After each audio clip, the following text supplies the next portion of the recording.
আচ্ছা, তোমাদের কি ইচ্ছা হয় না যে তোমাদের মামির সাথে অথবা চাচির সাথে এভাবে ঘুরতে?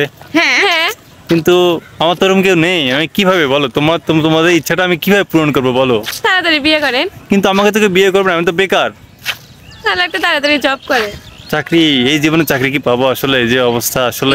কাপল দেখে প্রথমে আমার আপনার কথাই মনে আসছে।